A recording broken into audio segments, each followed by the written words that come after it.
It's funny. Most people think their finances get ruined because of some huge, catastrophic mistake. But honestly, it's usually not that dramatic. It's the small stuff, the little everyday habits that seem totally harmless at the time. And today, we're going to pull back the curtain on the 5 most common ones. What's going on, finance people? It's Josh here. Welcome back to JoshLM Finance. Let's break this down. And man, that quote right there, it is the absolute truth. I've seen this play out so many times. The choices you make with your money in your 20s, they just have this massive, amplified effect on the rest of your life. And the scary part, you usually don't even see it happening until way, way down the road. All right, let's jump right in. Mistake number 1, and it's a big one, is treating credit like it's some kind of magic free money.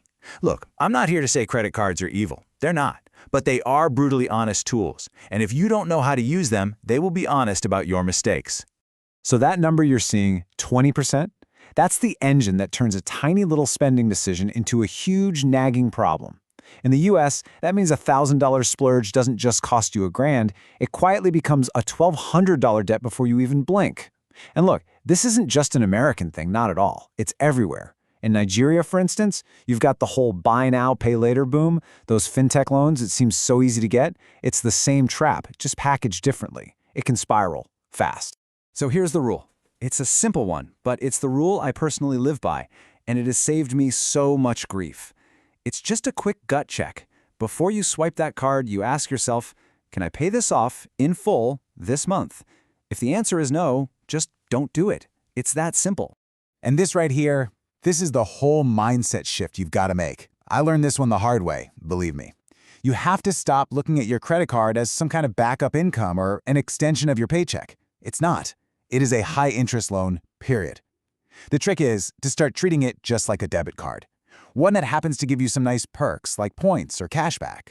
That's all it is. All right, let's move on to mistake number 2. And this one, it's sneaky. The numbers might be different depending on where you're from, but the principle is the same everywhere. I call it the student loan whisper. Because this kind of debt, it doesn't yell. It just whispers in your ear for decades. So yeah, 40 grand. That's around the average for a borrower in the US. But here's the real trap. The biggest mistake isn't even taking out the loan in the first place. It's walking across that graduation stage with zero plan for how to pay it back.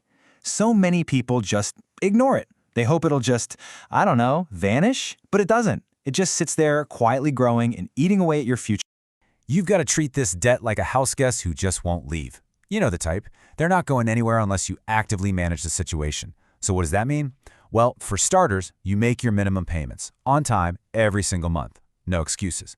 It also means you look into things like income-based repayment plans before you're in a panic. And you've got to be smart about refinancing.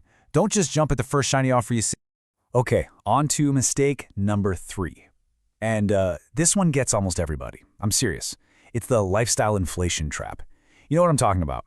You get that raise, you land that better job, and you feel great. But then, somehow, your spending goes up even faster than your paycheck did. Does this feel a little too real? You're finally making some decent money, but when you look at your bank account at the end of the month, you're like, where did it all go?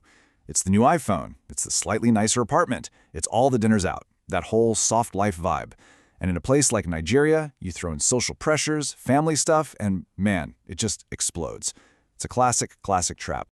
But you know what? The fix is actually super simple. You don't need some insane 20-page spreadsheet budget. Just start with a simple framework like 50-30-20. So 50% of your take-home pay goes to stuff you absolutely need. 30% is for the fun stuff, your wants. And that last 20%, that is non-negotiable. That's for savings and for attacking your debt. The goal isn't to be perfect here. It's just to be aware of where your money's actually going. All right, mistake number 4. And honestly, this is the one that hurts me the most to see people make because it's the most expensive one you can make. It's waiting. It's putting off saving and investing because you've got this idea in your head that you need to be rich before you can even start. I really need you to hear this. In your 20s, time is your superpower, not money, time. Every single year you wait, you're giving up your most powerful asset.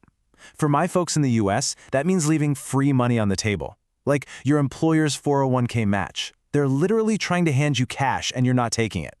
For my people in Nigeria, it means letting your savings just sit there, getting eaten alive by inflation. It's a quiet way to get poor. You do not need a ton of money to get in the game. Seriously, we're talking $50 a month. If you start that early enough, that small amount can grow into a really serious pile of cash over time. I mean, tens of thousands, maybe even hundreds of thousands of dollars, just from the power of time and consistency. The whole secret is just starting. And here's the secret weapon to make that happen. Do not rely on your own motivation. It's not gonna work. You'll fail, I'll fail, it's just human nature. The trick is to automate it.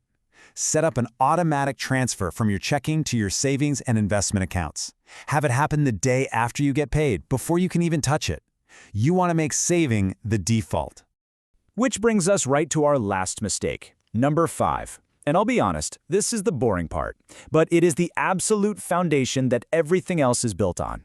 And that's failing to build that basic financial safety net. The stuff that catches you when life decides to, throw a curveball. So what's the actual goal here? What does a solid foundation even look like? It's not about trying to become a millionaire overnight. It's about making sure you're secure today.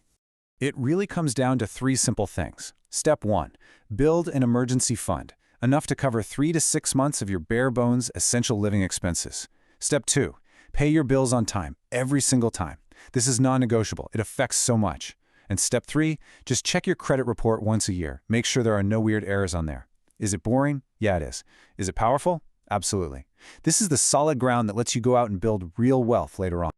But you know what the good news is? The fact that you're even watching this, thinking about this stuff in your 20s, that puts you so far ahead of the game. Seriously, the goal isn't to be perfect. Nobody's perfect.